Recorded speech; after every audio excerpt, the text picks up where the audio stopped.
Ah, we have tree trimmers. This is where it was the dangerous spot where you can't even really see it.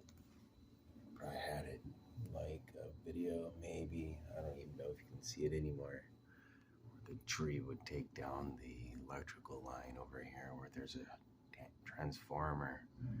If it landed correctly, it could pull down the whole electrical line and start a fire with the neighbor's house there.